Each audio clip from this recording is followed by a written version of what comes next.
Hello guys, welcome to my channel smart education. तो आज यहाँ पे हम लाइफ प्रोसेस का चौथा पार्ट स्टार्ट करने वाले हैं और हम लोग पहले न्यूट्रिशन रेस्पिरेशन पूरा टॉपिक क्लियर कर चुके हैं। आई होप आपने वीडियो देखी हो। अगर आप नहीं देखे तो प्लीज़ जाके देख लीजिएगा, ठीक है। ट्रांसपोर्टेशन क्या होता है, ठीक है। Transportation is a life process in which substance absorbed in one part of the body of an organism is carried to the other parts of the body, ठीक है। ट्रांसपोर्टेशन एक ऐसी लाइफ प्रोसेस जिसमें सब्सटेंस एब्जॉर्ब होता है। Substance मतलब कि एक बॉडी पार्ट से एब्जॉर्ब होकर दूसरे बॉडी पार्ट में ट्रांसपोर्ट कर दिया जाता है, ठीक है, बाय एन ऑर्गेनिज्म, ठीक है। सिंपल है। ट्रांसपोर्ट क्या होता है, ट्रांसपोर्टिंग प्लांट्स देखिए, the plants have to transport system. क्या क्या होता है, जाइलम एंड फ्लोएम। देखो जाइलम किस लिए रिस्पॉन्सिबल होता है, वो ट्रांसपोर्ट करता है वाटर मिनरल्स, और फ्लोएम क्या ट्रांसपोर्ट करता है फूड मटेरियल, ठीक है, प्लांट्स में, और जो फोटोसिंथेसिस के द्वारा फूड बना होता है उसे ट्रांसपोर्ट कर देता है फ्लोएम, ठीक है। अब देखिए transport of water minerals and plants, देखिए ट्रांसपिरेशन, ट्रांसलोकेशन, ये सब हम ये डायग्राम से पढ़ते हैं, ठीक है। इस देखिए पहले तो ट्रांसपिरेशन क्या होती है, देखिए transpiration the loss of water और the evaporation of water from the leaves is known as transpiration, ठीक है। इस लॉस हो जाता है पानी का लीव्स से, तो उसे हम लोग ट्रांसपिरेशन। ट्रांसलोकेशन क्या होता है, देखिए ऐसा होता है, मतलब कि खाने का ट्रांसपोर्ट होना एक पार्ट से प्लांट के दूसरे पार्ट पे, या फिर यहाँ से देख लीजिए फूड, देखिए यहाँ पे मेड है बाय लीव्स, तो ये भी जो खाना बना है लीव्स में, अब कैसे ट्रांसपोर्ट होगा। पहले तो ये प्लांट क्या करेगा, अपनी एनर्जी यूज़ करेगा फ्लोएम टिश्यू तक पहुँचाने के लिए। कैसे, एटीपी उसकी एनर्जी होगी, उसे इस्तेमाल करके फ्लोएम टिश्यू तक, देखिए फ्लोएम टिश्यू तक पहुंचा देगा, और फ्लोएम टिश्यू जहाँ पे नॉन ग्रीन प्लांट्स है, जहाँ पे फूड की रिक्वायरमेंट, वहाँ पे खाना पहुंचा देगा, ठीक है। और यहाँ पे देखिए एक और है कि रूट प्रेशर क्या होता है। रूट प्रेशर, यहाँ पे जो रूट है वो एब्जॉर्ब कर लेता है आयंस बाय द अपनी एनर्जी से ना, एटीपी से, तो आयंस को जब एब्जॉर्ब कर लेता है, और जो रूट में के फिर क्या होगा, वाटर की कमी हो जाएगी, लो कंसंट्रेशन होगा ना, और सॉइल में ज़्यादा कंसंट्रेशन, तो ऑस्मोसिस हो जाएगी, तो वो वाटर ऑस्मोसिस के थ्रू एब्जॉर्ब कर लेगा, ठीक है। हो गया हमारा ज़्यादा। अब लोग देखिए transport the transport system consist of the following, ठीक है। हार्ट और ब्लड है, तो पहले हम पूरा हार्ट का समझते हैं, फिर हम लोग ब्लड का गाइस समझते हैं, ठीक है। हार्ट पंपिंग ऑर्गन है, और हार्ट के देखिए 4 चैम्बर होते हैं। जो ऊपर वाले होते हैं उसे हम आर्टियम कहते हैं, जो नीचे वाले होते हैं, बॉटम वाले होते हैं वेंट्रिकल्स कहते हैं, ठीक है। पहले आइए, पहले हार्ट का पूरा करते हैं। हार्ट, यस, कहाँ गया, हाँ। The human circular system, the various organs of human circular system in are, ठीक है। आर्टरीज, वेन्स, कैपिलरीज, ठीक है।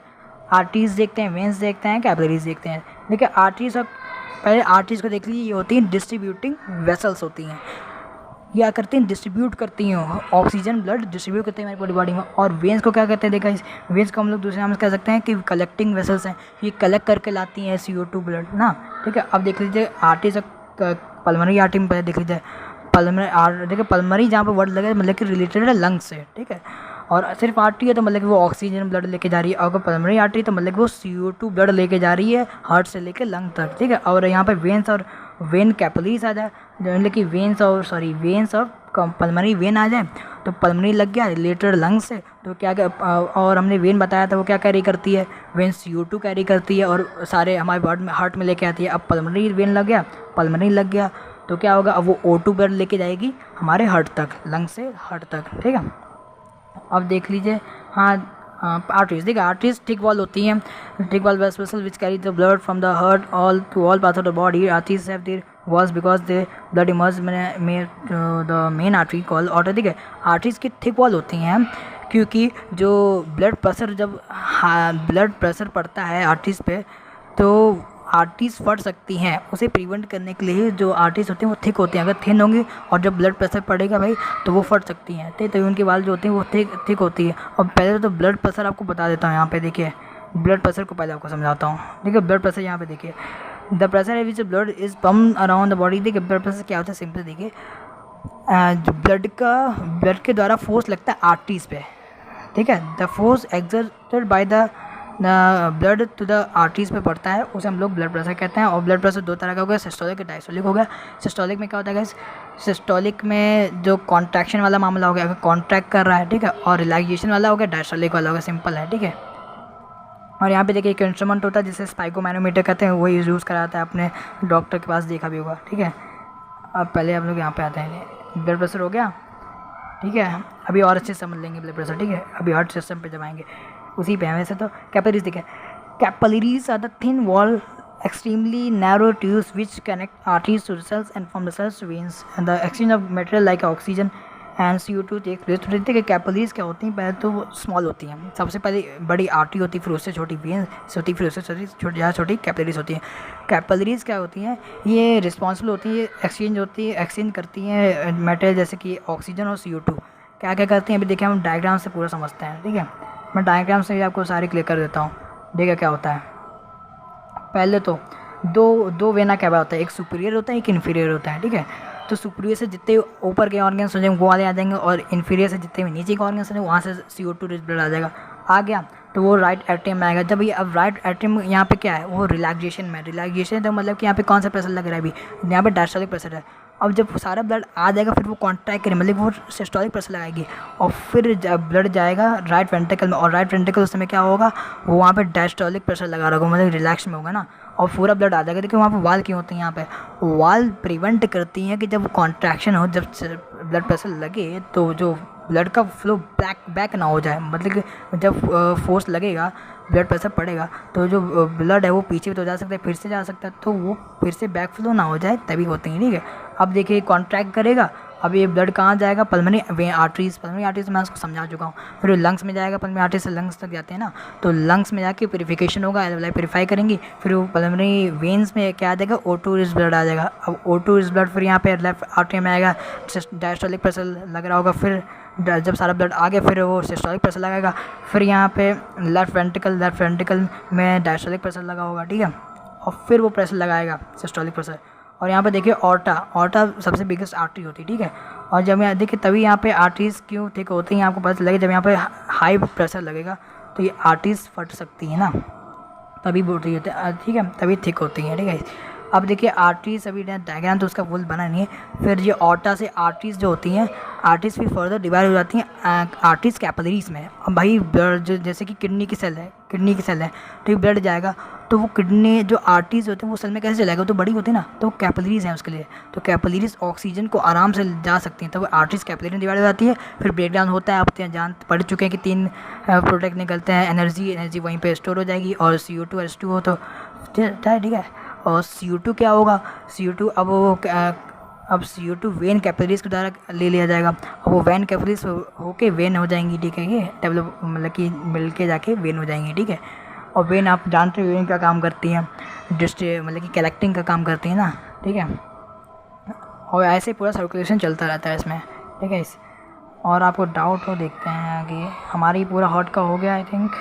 ठीक है, अब आते हैं हम लोग ब्लड के कंपोनेंट्स पे। ब्लड के कंपोनेंट्स कहाँ गए यार, यस हाँ ये रहा। देखिए ब्लड के कंपोनेंट्स में पहले आ जाएगा प्लाज्मा आ जाएगा। देखिए प्लाज्मा लिक्विड पार्ट होता है। ठीक है, लिक्विड पार्ट होता है ब्लड का, और मतलब कि लिक्विड पार्ट तो पूरा ब्लड ही होता है वैसे तो, और ये कलरलेस होता है। ठीक है, इसमें 90% तो वाटर ही होता है प्लाज्मा में। ठीक है, और इसमें ये ट्रांसपोर्ट करता है CO2 का, और कॉमन सॉल्ट और नाइट्रोजीनियस वेस्ट डिजॉल्व फॉर्म में ट्रांसपोर्ट करता है, और कुछ हार्मोन्स भी ये ट्रांसपोर्ट करता है। ठीक है, डिजॉल्व फॉर्म में। अब देखिए RBC रेड ब्लड कॉर्पस, ये RBC का देखिए जो रेड कलर इसलिए होता है क्योंकि हेमोग्लोबिन होता है, और हेमोग्लोबिन हम लोग पढ़ चुके हैं, याद करिए कि रेस्पिरेटरी पिगमेंट होता है ना। और क्या होता है देखिए RBC, हाँ RBC क्या है, हाँ कहाँ गया RBC नहीं रहा, हाँ RBC ऑक्सीजन भी कैरी करती है। ठीक है, और हेमोग्लोबिन देख लिया, हेमोग्लोबिन रेस्पिरेटरी पिगमेंट हम लोग को पता है, और हेमोग्लोबिन की कमी से गाइस एनीमिया डिसीज़ भी हो जाती है। ठीक है, और WBC होगी, WBC का होती है फाइट अगेंस्ट करती है इन्फेक्शन, जैसे कि इन्फेक्शन जब बढ़ता है तो ये RBC WBC भी मतलब कि बढ़ जाती हैं। ठीक है, और जिससे कि हमारी इम्यूनिटी स्ट्रॉन्ग कर, एंटीबॉडीज ही यही प्रोड्यूस करती है, इम्यूनिटी स्ट्रॉन्ग करती है, जिससे कि इन्फेक्शन है वो ज़्यादा हार्मफुल ना हो पाए हमारे। ठीक है, और देखिए अब जो प्लेटलेट्स है, प्लेटलेट्स क्या कहते हैं, जब हमारे कोई घाव हो जाता है, चोट लग जाती है, तो ये प्लेटलेट्स ब्लड की क्लोथिंग कर देती हैं, जिससे कि जो ब्लड है वो ज़्यादा फैल ना पाए। ठीक है, ब्लड की क्लोथिंग कर देती हैं। अब ये हो गया हमारे यहाँ पे, और क्या बचा था यार, आई थिंक लेफ्ट, हाँ ब्लड सर्कुलेशन रह गया। ब्लड सर्कुलेशन गाइस देखिए, what is blood circulation, this is main topic. हाँ, the heart of human beings consist of 2 sides of right and left, में पता ही है। The right of receives CO2 blood from the cells and the tissues and send it to lungs for the purification. The left side of the heart, ये सब हम लोग पढ़ चुके हैं अभी ऊपर, they receive O2 rich blood from lungs which is pumped to further and sent to all parts of the body through the vessels. This is called double circulation. The demand of human being is too large and hence it is necessary for separation O2 and CO2 is blood to मीज, ठीक है। Double solution कैसे हम लोग double solution पूरा पढ़ के आएंगे इस कि CO2 देखिए यहाँ से ये रहा CO2 ब्लड आता है, ठीक है, और आता है फिर वो लंग्स में प्योरीफिकेशन के लिए भेज दिया जाता है, फिर वो पल्मोनरी आर्टरीज के थ्रू भेज दिया जाता है, फिर पल्मोनरी वेन के थ्रू आता है और फिर वो जितने बॉडी पार्ट्स हैं वहाँ पे पहुँचा देता है उन सेल्स में, ठीक है। तो पढ़ चुके हैं। अब ये देखिए नेसेसरी क्यों है ये समझिए, ठीक है। अगर ब्लड सर्कुलेशन नहीं हुआ, देखिए ब्लड सर्कुलेशन इसलिए नेसेसरी है, हमारे ह्यूमन बीइंग हमारी बॉडी को एनर्जी की डिमांड ज़्यादा है। अब वो एनर्जी की डिमांड तभी होगी जब ये सेपरेशन रहेगा CO2 और O2 का। क्यों सेपरेशन रहना जरूरी है? क्योंकि अगर ये सेपरेशन नहीं रहेगा तो ऑक्सीजन सही से सप्लाई नहीं हो पाएगी, ऑक्सीजन ज़्यादा नहीं प्रोड्यूस हो पाएगी। अब आप सोचिए जब ऑक्सीजन सप्लाई नहीं हो पाएगी इनसफिशिएंट, मतलब कि जितनी चाहिए और वैसे हाईली सफिशिएंट चाहिए होती है और नहीं हो पाएगी, बन नहीं पाएगी, तो हमारे जो बॉडीज़ में मतलब कि हमारे जो सेल्स है उसमें जो खाना हमने खाया हुआ है वो ब्रेक डाउन कैसे होगा, और ब्रेक डाउन नहीं होगा तो भाई एनर्जी कैसे मिलेगी ना, तो दिक्कत हो जाएगी। तो तभी, ठीक है, आई होप आपको समझ आ गया होगा, ठीक है। द ब्लड सर्कुलेशन तो हम ब्लड प्रेशर तो पढ़ चुके हैं। तो गाइस आज का हमारा पार्ट यहीं पे खत्म होता है। अगले पार्ट में हम लोग एक्सक्रीशन पार्ट पूरा कवर करने वाले हैं और फिर हमारा पूरा जो है लाइफ प्रोसेस ख़त्म हो जाएगा। आई होप आपको वेल समझ आया हो। ठीक गाइस, मिलते हैं अगली वीडियो में।